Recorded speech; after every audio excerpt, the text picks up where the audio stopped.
제8장 하나님이 주신 권세 사용하기.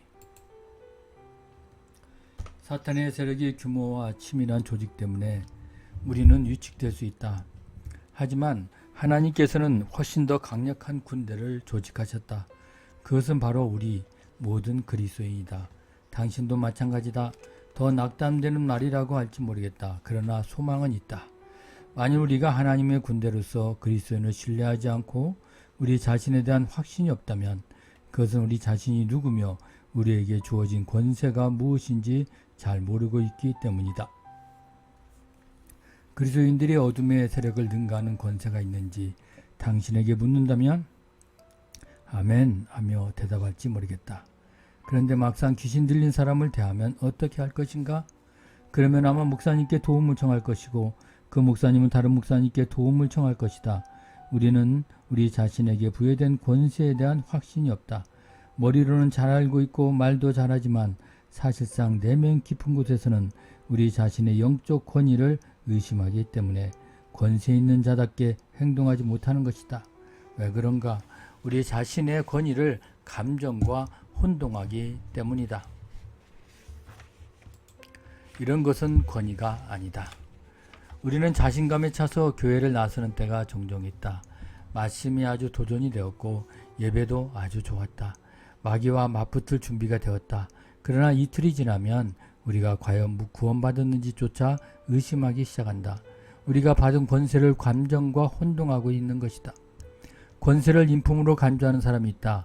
어떤 사람에 대해 권위 있는 사람이라고 말할 때 우리가 말하는 것은 그 사람이 우리가 권세와 연관시켜 생각하는 그런 인품을 지니고 있다는 말이다.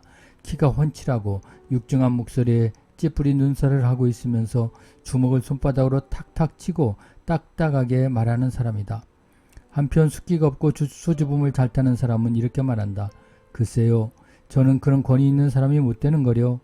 그러나 권위의 기초는 인품이나 감정에 있지 않다. 권위는 우리의 성숙한 정도에 따른 것도 아니며 신앙 연륜에 따른 것도 아니다. 그리스도인이라면 영적 권위의 기초가 무엇인지 알아야 한다. 대적 마귀는 우리가 우리 자신의 권위에 대해 확신을 가지지 못하도록 하기 위해 온갖 수작을 다 부린다. 권위가 마치 감정인 것처럼 잘못된 인식을 심어놓고 권위에 대한 확신을 사그러지게 하여 권위자답게 행동할 수 없게 하기 때문이다. 우리가 확신 없이 행한다면 사탄에게 결코 위협적인 존재가 될 수 없다. 우리가 권위가 있는 사람이라는 사실을 의지하지 않는다면 언제나 이리저리 흔들리고 만다. 사탄이 가장 두려워하는 일은 우리가 자신의 권위에 대한 확고한 믿음을 가지고 그 믿음대로 행하는 것이다.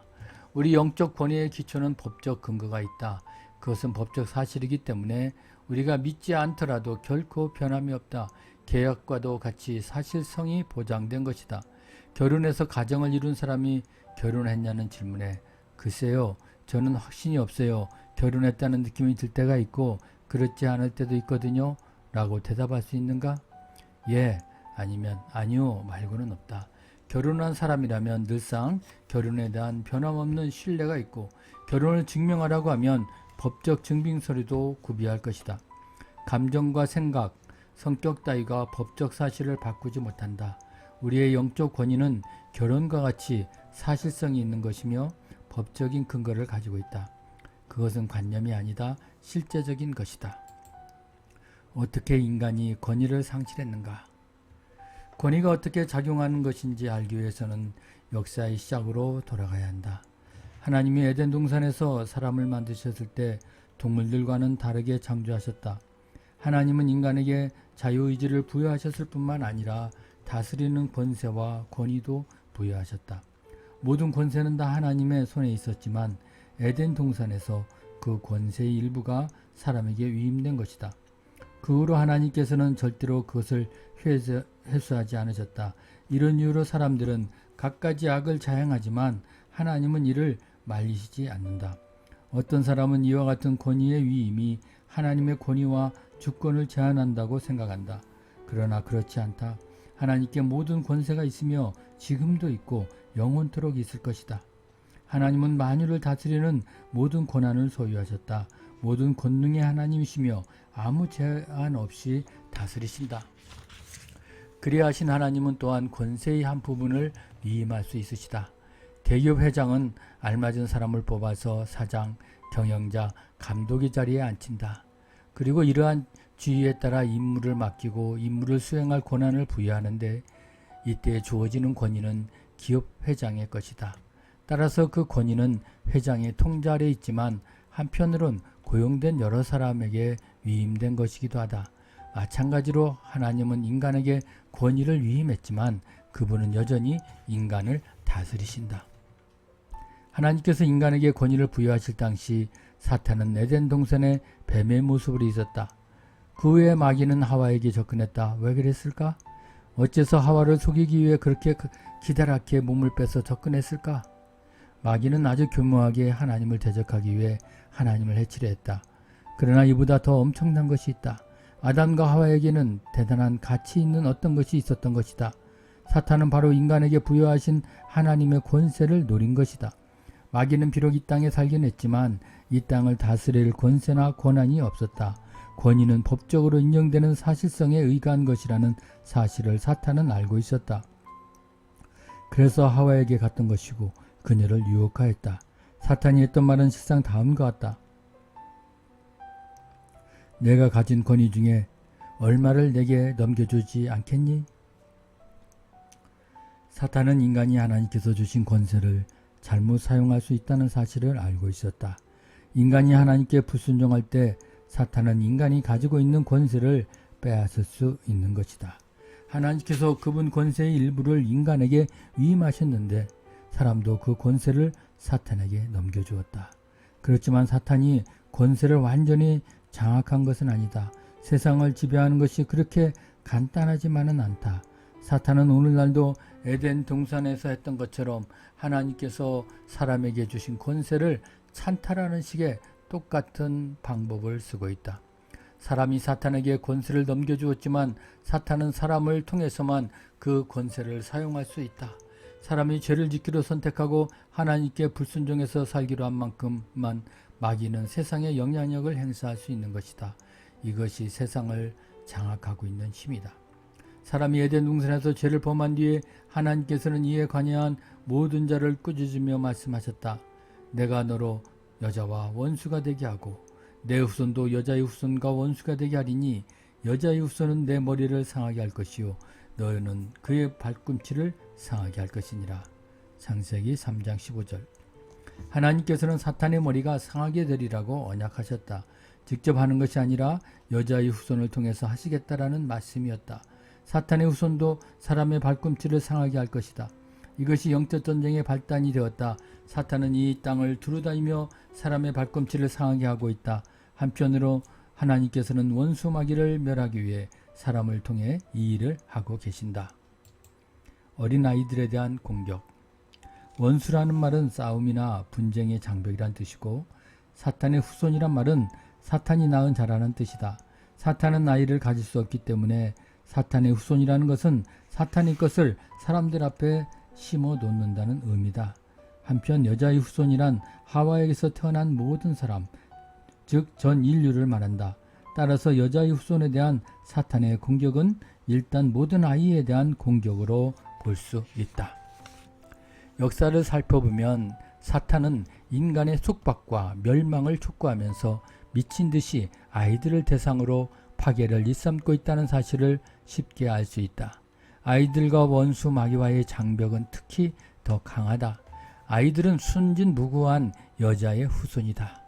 구약시대의 몰록의 불이라고 하는 벌겋게 달궈진 우상의 팔뚝에 부모들이 새로 태어난 아기를 제물로 바치는 것에서부터 시작하여 오늘날 전쟁 중에 벌어지는 아이들에 대한 잔혹행위, 낙태, 마약 중독, 아동 포르노 등 아이들은 사탄의 공격에 노출되어 있다. 두 번째 여자의 후손은 이스라엘 자손을 말하며 세 번째는 주 예수 그리스도를 가리킨다. 하나님께서는 사탄의 후손이 사람의 발꿈치를 상하게 할 것이라고 선언하셨다. 발꿈치가 상한 사람이라면 그 사람은 멀리 가지도 못하고 빨리 걸을 수도 없다.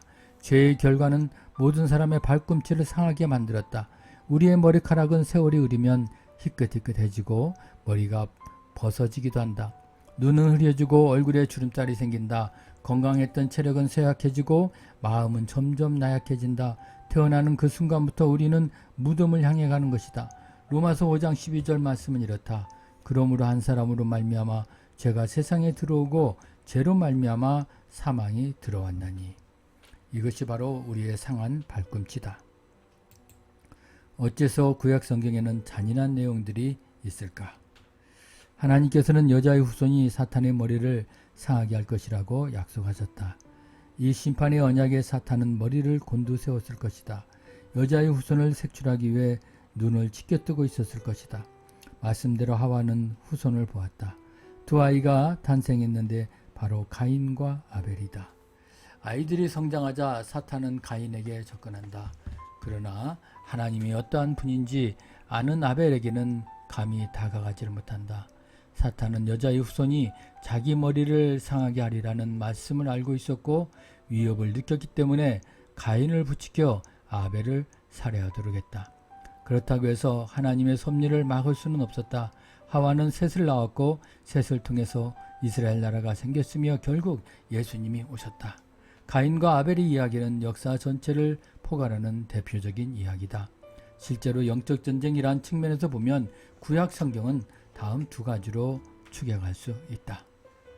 이스라엘을 통하여 여자의 후손 예수 그리스도를 이 세상에 등장시키기 위한 하나님의 역사 기록이다. 사탄의 머리를 상하게 하는 여자의 후손을 타락시키고 멸망시키려는 사탄의 역사다. 그래서 구약 성경에는 싸움이 많고 잔인한 장면이 많다. 아담과 하와로부터 시작하여 노아, 아브라함, 다윗을 거쳐 마리아에 이르기까지 하나님께서는 여자의 후손을 이 땅에 보내셨고 사탄은 이를 파괴하기 위해 무슨 짓이든 다 했다. 많은 그리스도인이 구약 성경에 나오는 강포와 잔인함에 대해 의문을 갖고 있다. 어떤 사람은 신약 전반에 흐르는 하나님의 사랑에 대한 의심이 생길까 두려운 나머지 구약 성경을 회피하기도 한다.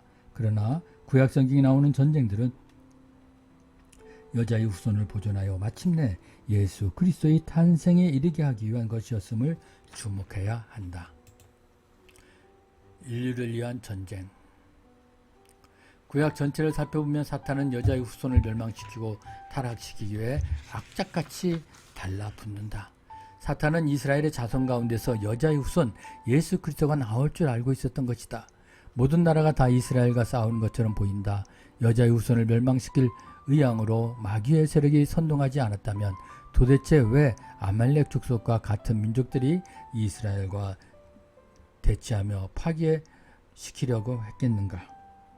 후손을 보존하기 위한 싸움은 혈과 육의 싸움이었다.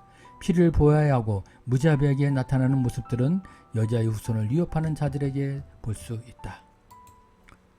어째서 갓난아이들까지 죽임을 당했는가? 하나님께서는 왜 갓난아이들까지 죽이려고 하셨을까? 그리고 왜 어느 민족은 멸망시키고 어느 민족은 그대로 남겨두도록 하셨는가? 하나님께서 신기가 불편해서 그러신 걸까? 어느 날은 잔인하고 또 어느 날은 인자하시고 하나님께서 너무 화가 나고 노염에 찬 나머지 그만 정신을 잃으신 걸까? 우리는 이러한 의문에 대한 답을 찾으며 여러 가지를 생각할 수 있다. 하나님을 잔인한 분이라고 생각하고 그분의 성품에 의문을 제기할 수 있다. 그런가 하면 아예 이런 문제도 생각하지도 않고 떠오르는 의문을 거부하기도 한다.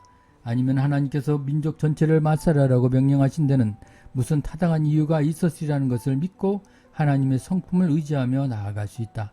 하나님께서는 그 모든 행위에 의로우시고 모든 행세에 은혜로우시기 때문에 심판을 명할 때라도 선한 의도, 즉 생명을 주려는 의도로 그러셨다는 사실을 알 수 있다.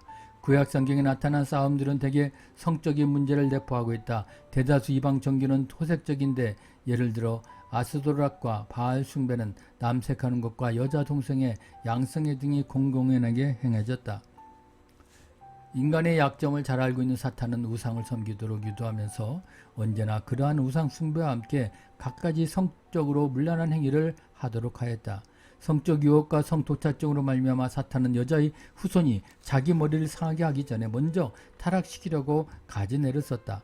이 같은 성적인 문란함으로 말미암아 성병은 무시무시한 속도로 번졌다. 이것은 신체장애나 기형을 유발하고 죽음에까지 이르게 한다. 실제 확인된 것은 아니지만 성병으로 말미암아 도시 전체가 멸망될 수 있다고 한다. 이것을 구실로 하나님께서 이스라엘에게 대적하는 민족을 말살하라고 명령하실 수 있겠는가? 어떤 경우 하나님께서는 남자나 여자, 아이들, 가축까지 모조리 죽이라고 명령하셨다. 자비와 사랑의 급진적인 행위. 하나님께서 한결같이 인자하시고 공의로우시다. 구약시대에는 그렇지 않다가 신약에 와서는 인자하시다는 말이 아니다. 하나님께서는 결코 변함이 없으시다. 당시 이스라엘은 질병으로 만연되어 있는 이방 민족들을 마주대했다. 이 민족들은 하나님을 전면적으로 불순종하는 사람들이었다. 타락의 극치를 이루는 신들을 숭배하며 이스라엘뿐만 아니라 전 인류를 파멸로 몰아넣을 양으로 마귀에게 조종당하는 민족들이었다. 인류에게서 모든 위험을 제거하고 여자의 후손의 타락을 막는 유일한 방법은 하나님께서 이들 민족들을 없애는 것이었다. 이것은 전 인류를 위한 자비와 사랑의 급진적인 행위였다. 여자의 후손을 발면시키려고 타락시키려는 사탄의 기도가 없었더라도 이스라엘의 역사를 보면 이방 종교를 따라갔던 예가 수없이 많다. 이스라엘 민족이 거짓 신을 쫓아 죄악을 범한 일이 많이 있었지만 그 가운데 진리 안에 보존된 사람들이 항상 있었다. 마침내 때가 이르러 하나님의 약속은 성취되었다. 갈라디아서 4장 4절은 이렇게 말한다. 때가 참에 하나님이 그 아들을 보내사 여자에게서 나게 하시고. 메시아의 탄생이까지 사탄은 결국 여자의 후손을 멸망시키지 못했다. 그래서 그리스도가 탄생하자 그 아이가 죽이려고 총력을 기울였는데 헤롯 왕을 부추겨 베들레헴에 있는 2살 아래의 아이들은 모두 죽이도록 하였다. 여자의 후손을 죽이기 위한 이 같은 학살로 수천 명의 아이들이 죽어나갔다. 요셉과 마리아는 아기 예수를 죽음으로부터 지키기 위해 애굽으로 피신할 수밖에 없었다. 그 후 예수님은 나사렛에서 성장하셨는데 그 시기에 대한 이야기는 할 수 없다. 그러나 사탄은 육체적으로 도덕적으로 예수님의 파멸을 기도하였으며 틀림없다. 성경은 우리에게 이렇게 이야기한다. 예수님께서 모든 일에 우리와 똑같이 시험을 받으시니로되 죄는 없으시니라. 아마도 사탄은 여자의 후손을 타락시키기 위한 모든 노력을 쉬지 않았을 것이다. 실제로 예수님께서는 시험을 받으셨다. 흉내만 내는 그런 정도가 아니라 성장하여 어른이 되기까지 보통 사람들이 겪을 만한 모든 일은 다 당하셨던 것이다. 우리가 겪는 유혹 중에서 예수님께서 겪지 않은 유혹이란 하나도 없다. 그렇지만 예수님께서는 죄를 짓지 않고 이를 극복하셨다. 한편 성경은 예수님이 요단강에서 세례 요한으로부터 세례를 받으셨다라고 기록하고 있다. 예수님께서 세례를 받으실 때 성령께서 비둘기같이 임하시면서 하늘에서는 한 음성이 들렸다. 이는 내 사랑하는 아들이요 내 기뻐하는 자라. 수천 년을 이어오는 싸움에서 하나님은 여기 여자의 후손 하나님의 아들이 선노라고 세상에 선포하셨다. 마귀의 엄습. 예수님께서는 요단강에서 광야로 시험받기 위해 들어가셨다. 사람의 모습으로는 처음으로 약속의 아들로서 타락한 대천사 루시퍼와 많은 마귀의 세력 앞에 서셨다. 이어서 연애가 벌어질 것이 아니라 격렬한 전쟁이 벌어졌다. 사탄은 자기 머리를 상하게 하리라고 예언된 여자의 후손을 타락시키기 위해 모든 힘을 동원하여 유혹하였다. 예수님께서는 40일 동안 금식하신 후에 돌을 떡으로 만들어보라는 유혹을 받으셨다. 이것은 자기 먹을 것을 위해 초자연적인 능력을 사용하라는 유혹이었다. 많은 사람이 자신의 이기적인 목적을 위해 하나님의 기적을 사용하려고 하지만 예수님은 단호히 거절하셨다. 두 번째 유혹은 하나님께서 넘어지는 것을 붙잡아 주시고 보호해 주실 것이기 때문에 높은 데서 뛰어내리라는 것이었다. 이것은 세상의 주목을 받기 위해 하나의 공연을 펼쳐보라는 말이다. 군중은 물려들 것이고 예수님은 그날로 수많은 추종자를 얻게 될 것이다. 이것은 교만을 자극하는 말이었다. 우리 중 어떤 이는 주목을 받기 위해 일을 한다. 사람들 앞에 자기를 드러내고 자신의 은사와 재능을 자랑하면서 자신을 따라 주기를 바라는 마음으로 목소리를 높여댄다. 우리는 종종 하나님의 뜻 위에 자신을 올려놓고 자신의 중요성을 세상에 드러내느라 바쁘다. 그러나 예수님께서 여기에 대해서도 아니라고 거절하셨다. 예수님께서 사람을 섬기신 것은 자신의 생명을 내어줌으로 하신 것이지 결코 사람의 환심을 사기 위함이 아니었다. 세 번째 유혹은 권위 획득에 관한 것이다. 사탄은 예수님이 자기를 숭배한다면 사람들에게서 빼앗은 바로 그 권세를 주겠다고 야했다. 어떤 사람은 사탄이 예수님께 거짓말을 한 것이라고 생각한다. 그러나 사탄은 사실을 말한 것이다. 유혹을 하기 위해서는 사실적인 이야기가 필요하다. 사람이 죄와 이기심 속에 사는 동안 권위는 사탄의 것이다. 여기에서 사탄이 선심 쓰는 것은 십자가의 고난과 수치 대신 권력과 출세와 통수권과 정치적인 권위를 주겠다고 유혹하는 것이다. 예수님은 이번에도 거절하셨다. 그분은 대적을 무찌르되 권력으로 하지 않고 겸손으로 하신다. 권력에 대한 욕망으로는 하나님의 뜻을 절대로 성취하지 못한다. 겸손이 수반되지 않은 권력은 교회에 필요 없다. 교회는 그리스도의 겸손한 가운데서 하나님의 권능만을 사용해야 한다. 공생의 3년 동안 예수님을 죽이려는 많은 시도가 있었다고 성경은 기록한다. 예수님께서는 사역을 마칠 때까지는 피해 다니셨다. 그러나 때가 이르자 자진해서 악인들에게서 자신을 넘겨주셨는데 악인들이 마음을 내키는 대로 하도록 허락하신 것이다. 예수님께서는 요한복음 10장 18절에 자기 목숨에 대해 이렇게 말씀하셨다. 이를 내게서 빼앗을 자가 있는 것이 아니라 내가 스스로 버리노라. 왜 예수님께서 고난을 당하셔야 했는가? 사람의 마음속에 생각할 수 있는 모든 가능한 악한 일, 지옥에서나 있을 법한 가장 추하고 태폐적이고 끔찍스러운 죄악이 바로 예수님께 행해졌다. 우리는 예수님께서 당하신 고통과 비참함을 상상조차 할 수 없다. 예수님의 고난과 죽으심에 대해 성경은 일반적인 단어를 사용한다. 예수님께서는 멸시를 받고 거절당하셨으며 고의로 심판받지 않고 정죄되었으며 조롱과 멸시를 당하셨다라고 한다. 왜 하나님께서는 예수님으로 하여금 죽음에 앞서 이루 말할 수 없는 고통을 당하도록 허락하셨는가?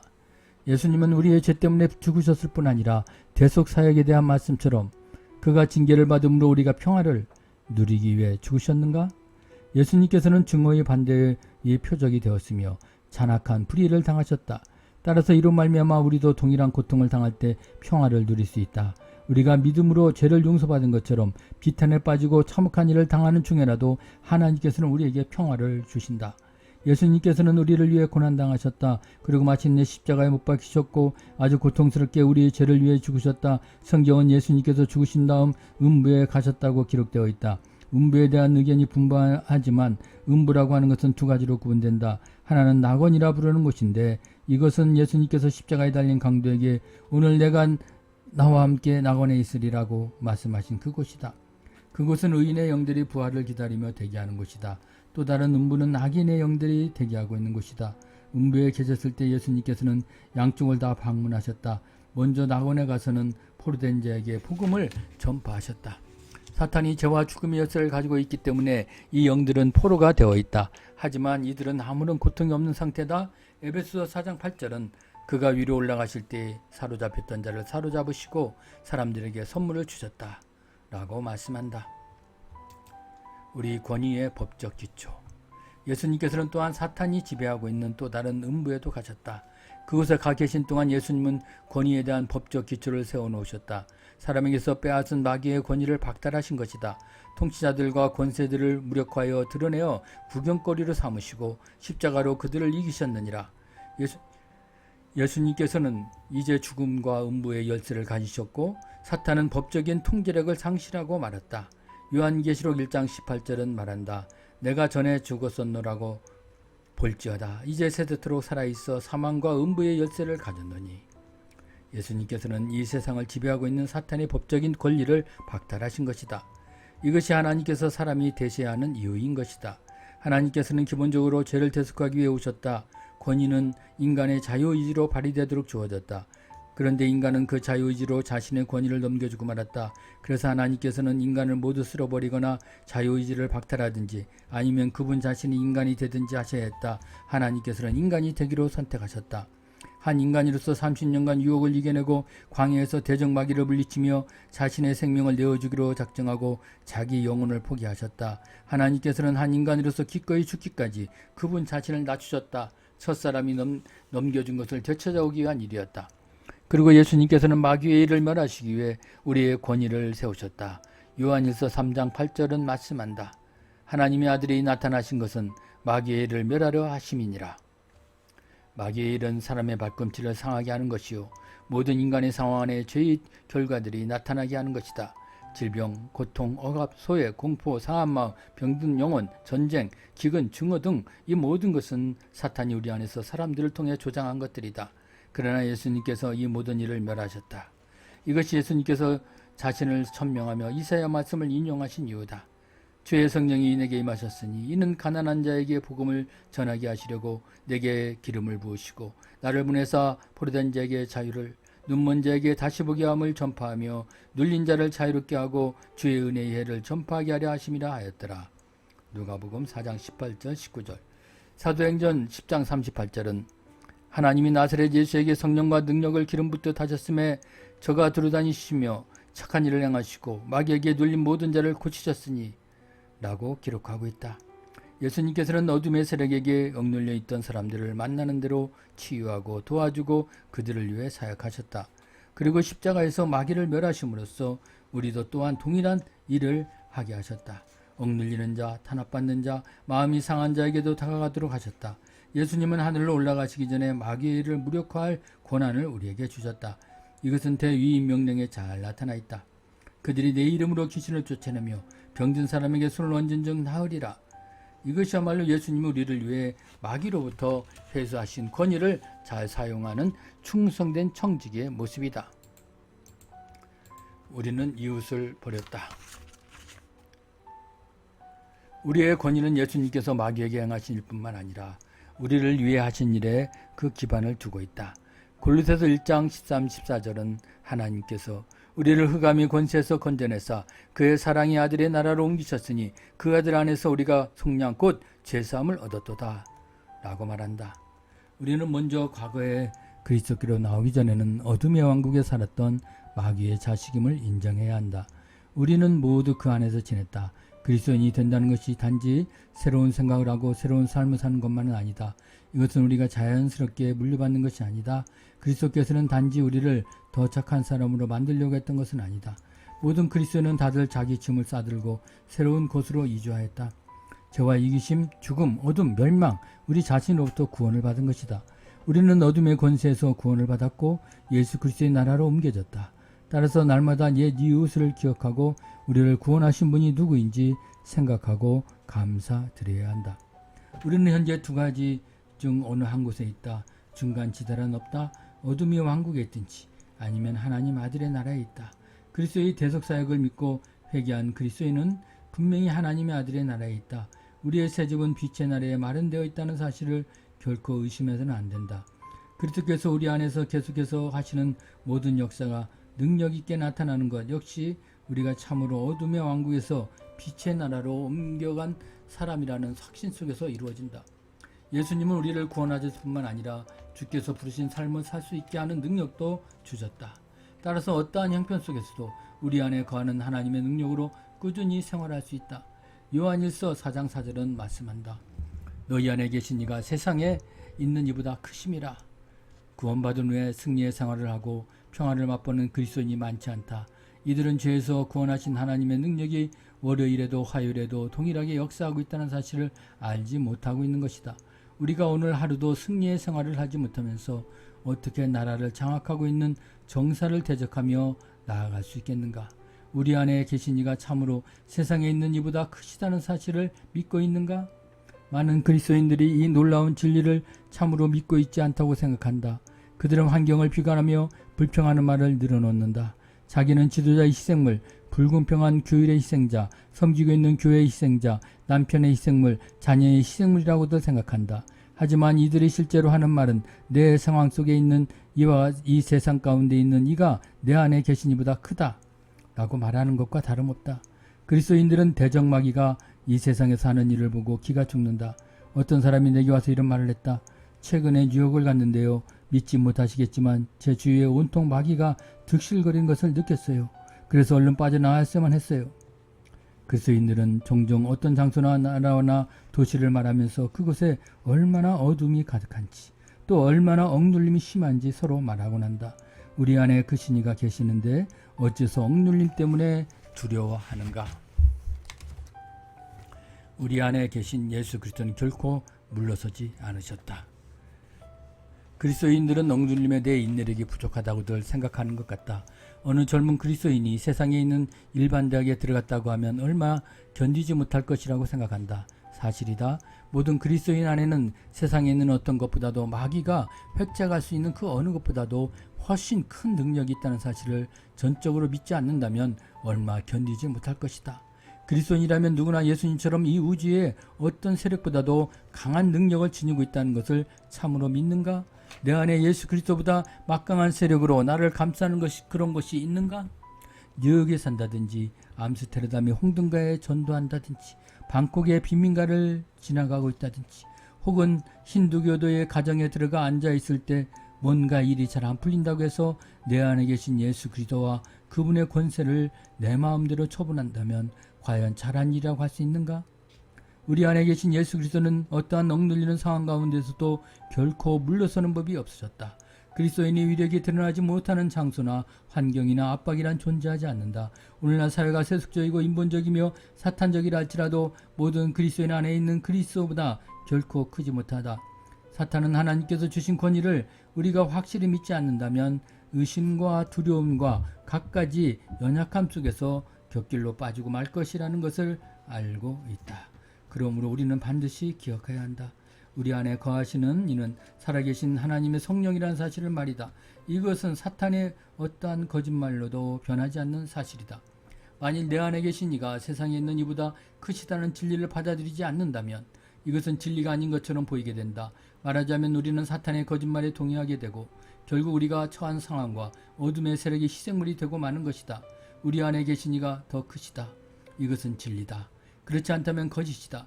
우리는 하나님 편이 되어야 하고 진리에 동의해야 한다. 그리고 주께서 우리를 부르신 대로 살되 주께서 그렇게 살 수 있도록 능력을 주시며 우리를 지켜주신다는 사실을 믿어야 한다. 누가 우리를 그리스도의 사랑에서 끊으리요? 환난이나 공고나 박해나 기근이나 적신이나 위험이나 칼이랴. 기록된 바 우리가 종일 주를 위하여 죽임을 당하게 되며 도살당할 양같이 여김을 받았나이다 함과 같으니라. 그러나 이 모든 일에 우리를 사랑하시는 이로 말미암아 우리가 넉넉히 이기느니라. 내가 확신하노니 사망이나 생명이나 천사들이나 권세자들이나 현재일이나 장래일이나 능력이나 높음이나 깊음이나 다른 어떤 피조물이라도 우리를 우리 주 그리스도 예수 안에 있는 하나님의 사랑에서 끊을 수 없으리라. 로마서 8장 35절에 39절. 우리가 넘겨준 것을 예수님께서 되찾아 주셨다. 예수님께서는 또한 우리가 권세를 활용할 수 있게 해주셨다. 누가복음 10장 19절에 내가 너희에게 뱀과 정갈을 밟으며 원수의 모든 능력을 제어할 권능을 주셨으나 너희를 해할 자가 결코 없으리라고 하셨다. 우리는 각각 원수의 모든 다양한 능력을 제어할 권세를 갖고 있다. 그야말로 기묘하고 놀라운 진리다. 사탄이 주장하고 있는 모든 것은 예수님께서 우리에게 주신 권세에 굴복한다. 예수님께서 사탄이 찬탈했던 권위를 다시 되찾은 다음 죽은 자 가운데서 부활하셨을 때 그 즉시 하늘로 올라가지 않으셨다. 남아있는 11 제자들을 보려고 잠시 이 세상에 계셨다. 그때 제자들은 너무나 두려운 나머지 다들 도망쳤다. 베드로는 예수님을 알고 있다는 것조차 부인하였다. 하지만 예수님은 이들을 찾아오셨다. 제자들은 보고 꾸짖지 않으셨다. 베드로에게 내가 그렇게 말하겠다 하고 말씀하지 않으셨다. 도리어 그들을 다시 인정하고 더욱 놀랄 만한 것을 제자들에게 선사하셨다. 예수님은 그들에게 말씀하셨다. 성령을 받으라. 너희가 누구의 죄든지 사하면 사하여질 것이요 누구의 죄든지 그대로 두면 그대로 있으리요. 예수님은 사탄에게 빼앗은 권세를 그들에게 다시 넘겨주셨다. 이제 권위는 법적으로 한 번 더 임자를 바꾸게 되었고 다시 사람에게로 돌아오게 되었다. 너희 마음의 눈을 밝히사 그의 부르심의 소망이 무엇이며 성도 안에서 그 기업의 영광의 풍성함이 무엇이며 그의 힘의 위력으로 역사하심을 따라 믿는 우리에게 베푸신 능력의 지극히 크심이 어떤 것을 너희로 알게 하시기를 구하노라. 그의 능력이 그리스도 안에서 역사하사 죽은 자들 가운데서 다시 살리시고 하늘에서 자기의 오른편에 앉히사 모든 통치와 권세와 능력과 주권과 이 세상일 뿐 아니라 오는 세상에 일컫는 모든 이름 위에 뛰어나게 하시고 또 만물을 그의 발 아래에 복종하게 하시고 그를 만물 위에 교회의 머리로 삼으셨느니라. 교회는 그의 몸이니 만물 앞에서 만물을 충만하게 하시는 이의 충만함이니라. 에베소 1장 18절에 23절. 이제 우리에게 와 있다. 이제 사람은 다시금 권세를 갖게 되었다. 이 권세는 그리스도께서 십자가 위에서 이루시고 부활로 말미암아 획득한 권세다. 인간은 계속해서 죄와 이기심으로 말미암아 사탄에게 종속될 수 있다. 그러나 이 땅에 대한 권세는 예수 그리스도의 이름으로 다시 사람에게 돌아와 있다. 사람이 예수 그리스도를 통해 하나님과 더불어 사귀는 한 사람에게 있는 권세는 온전히 보존된다. 그리고 이러한 권세와 함께 그것을 하나님의 뜻대로 사용할 책임 또한 주어진다. 만일 우리가 마귀를 꾸짖지 않는다면 마귀는 어디서도 꾸짖음을 받지 않는다. 우리가 마귀를 내쫓지 않는다면 마귀는 떠나가지 않는다. 권세가 우리에게 와 있는 것이다. 사탄은 우리의 권세를 잘 알고 있다. 그래서 우리가 무식한 채로 남아있기를 바라고 있다. 사탄도 아는 만큼 우리의 권세에 대해 확신을 가져야 한다. 우리는 예수님의 이름으로 권세를 사용해야 한다. 가령 마을의 경찰이 시당국으로부터 법적으로 권위를 부여받았다고 하자 이 권위는 일반 시민이 갖는 권위가 아니다. 경찰은 권위에 대한 상징으로 경찰 복장을 입고 배지를 단다. 거리를 조용히 걷는 때나 도넛 가게 앞에 차를 대기시켜 놓을 때도 시종일관 권위가 있다. 그러나 특별히 범죄가 발생하여 범인을 잡을 때 경찰은 자신의 권위를 사용한다. 만일 집에 들어왔을 때 도둑이 들어와서 집을 털고 있는 것을 보았다고 하자 곧바로 카폰으로 경찰을 부르면 경찰은 긴급 출동하여 집으로 온다. 그러나 도착하자마자 범인을 잡기는커녕 거리에 줄지어 서서 자신의 권위에다 노래를 부르면서 권위만 내세운다면 어떻겠는가? 그러는 동안 침입자들은 집을 완전히 털지 않겠는가? 우스운 이야기라고 생각할지 모르지만 실제로 우리가 하는 모습과 다를 바가 없다. 우리는 우리가 가진 권위에 대해 말하고 노래 부른다. 큰 소리로 선포하기도 한다. 그러나 그것을 사용하지는 않는다. 권위를 갖고 있다는 것과 그것을 사용한다는 것은 분명히 차이가 있다. 권위를 사용하는 5가지 방법. 예수님의 이름. 우리가 예수님의 능력 있고 보배로운 이름을 선포할 때마다 마귀의 권세에 어떤 일이 벌어지는지 알면 좋다. 예수님의 이름은 요술을 부리는 주문이 아니다. 그분의 이름을 사용하기 위해서는 예수님께 전적으로 순복해야 한다. 그 이름은 귀신이 두려워서 소리 지르고 돼지떼에게 들어갈 수 있게 해달라고 청하게끔 만든 그 예수님을 동일하게 지칭하는 것이다. 부활하신 예수님이 우리에게 그분의 이름을 사용할 수 있는 권세를 주셨다. 그들이 내 이름으로 귀신을 쫓아내며 그뿐만 아니라 예수님의 이름은 십자가와 부활의 승리를 가져온다. 하나님의 말씀. 권위를 사용하는 2번째 방법은 하나님의 말씀을 사용하는 것이다. 구원의 투구와 성령의 검 곧 하나님의 말씀을 가지라. 하나님의 말씀은 단순한 책이 아니다. 그것은 검과 같다. 예리한 양념을 가지고 원수를 매섭게 찌르는 놀라운 효과가 있다.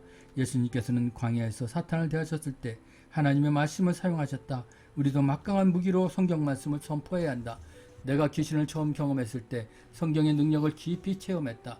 오스트리아에서 어느 10대 소녀를 위해 기도할 때 프랭크 슈턴과 함께 있었다. 평소 목소리와는 아주 다르게 찌꺼리며 이상한 말을 하는 것을 보고 적어도 이 소녀에게 귀신이 하나 이상 들어있다고 생각했다. 그러고는 요한일서 3장 8절을 큰 소리로 귀신에게 선포했다. 하나님의 아들이 나타나신 것은 마귀를 멸하려 하심이라. 내가 그 말씀을 선포하자 그 소녀는 소리를 꽥 지르며 거품을 물더니 다시 비명을 질렀다. 그 신의 반응은 매우 격렬했다. 단지 성경 구절을 선포한 것뿐인데 말이다. 성령의 능력. 성령의 능력은 우리가 권위를 사용하는 데 주로 쓰는 방법이다. 요한복음 20장 22절에서 예수님이 제자들에게 숨을 내리며 하신 성령을 받으라 는 말씀은 성령의 법적 권위를 가리키는 말씀이다. 그러고서 예수님은 두나미스 곧 능력을 받기까지 예루살렘에 머물러 있으라고 말씀하셨다. 오직 성령이 너에게 임하시면 너희가 권능을 받고 예루살렘과 온 유다와 사마리아 땅까지 이르러 내 증인이 되리라. 바로 두나미스는 우리의 권세를 발휘하기 위한 능력을 말한다. 경찰은 법을 집행하는 권위를 가지고 있다. 그러나 그 권위를 수행할 수 있는 체력 또한 필요하다. 예수님은 마태복음 12장 28절에서 내가 하나님의 성령을 힘입어 귀신을 내쫓는 것이라고 말씀하셨다. 예수님께서 성령의 능력으로 귀신을 쫓아내는 것이라면 우리도 귀신을 쫓아내고 원수의 권세를 깨뜨리기 위해서 마땅히 항상 성령 안에서 기도해야 할 것이다. 예수님의 보혈. 권위를 사용하는 데 4번째 방법은 사탄에게 예수님의 보혈을 상기시키는 것이다. 또 우리 형제들이 어린 양의 피와 자기들이 증거하는 말씀으로써 그 마귀를 이겼으니 저주를 끊고 온 이를 붙잡고 있던 마귀의 사슬을 파하며 죄를 대속하려 흘리신 예수님의 보혈로 말미암아 사탄은 이미 십자가에서 파하였음을 상기시킨다. 예수님의 보혈을 선포하는 것은 마귀를 제압하는 막강한 힘이 있다. 각각의 상황에서 보혈로 말미암아 마귀의 패배는 분명해진다. 따라서 지금 이때에 비록 바로 이곳에 보혈의 능력을 선포하는 것이다. 예수님의 보혈의 능력이 있다. 진리를 선포함. 마지막으로 권위를 사용하는 방법은 증거의 말을 하는 것이다. 요한계시록 12장 12절에는 또한 자기의 증거하는 말로 원수 마귀를 이긴다라고 했다. 여기에는 이중적인 의미가 있다. 첫째는 하나님의 성품과 그분의 위대하신 일을 선포하는 것을 말한다. 마귀가 획책하는 이유가 있다면 그것은 하나님을 불신하도록 하는 것이다. 하나님은 존재하지 않는다든가 믿지 못할 뿐이라든가 하는 식의 거짓말을 속삭인다. 따라서 우리는 하나님께서 말씀하신 것과 어떻게 역사하시는지, 하나님의 성품이 어떠한지, 우리를 위해 행하신 크신 일이 무엇인지 선포함으로써 사탄의 거짓말을 깨트려야 한다. 하나님의 성품과 역사에서 그분의 전능하심을 선포하는 것이다. 또 한편으로는 증거하는 말의 의미는 자기 자신에 대한 진실을 말하는 것이다. 부정적이든 긍정적이든 다 말하는 것이다. 남에게 보이기 위해 꾸미지 않게 마음에 있는 것을 진실하게 나누는 정직하고 열린 마음만 있다면 우리는 어둠을 이길 수 있다. 거짓과 속임과 위선의 어둠 속에서만 활동하는 대적 마귀의 일을 멸하는 것이다. 따라서 우리는 언제나 열린 마음으로 진리를 말하며 서로 마음을 나누고 서로 필요를 공급해야 한다. 우리는 빛 가운데 행해야 하는 사람들이다. 또 균형을 맞추기 위해 긍정적인 것 또한 중요하다. 우리 자신에 대한 긍정적인 부분, 즉 우리가 그리스도 안에서 어떤 사람인지 진실을 말하는 것이다. 예수 그리스도 안에서 우리 삶에 대한 모든 진리를 대적 마귀에게 선포해야 한다. 나는 예수님의 보혈로 씻겨진 사람이다. 그리스도 안에서 이제 나는 새로운 피조물이다. 나는 신부로 하나님께 받아들여진 사람이다. 나는 이 세상에서 최고라는 사람보다 더 존귀한 사람이다. 이와 같이 진리를 선포하는 말은 강력한 무기가 된다. 선포하는 말은 우리에게 확신 가운데 행하지 못하고 있고 권위를 사용하지 못하도록 끊임없이 위협하고 정지하는 마귀의 공작을 일순간에 깨뜨릴 것이다. 우리는 원수 마귀를 물리쳐야 한다. 마귀는 이미 패배하였다. 그러나 우리가 마귀를 대항하여 하나님께서 주신 권위를 사용하기까지는 그는 버젓이 자기 영역을 지키고 있을 것이다.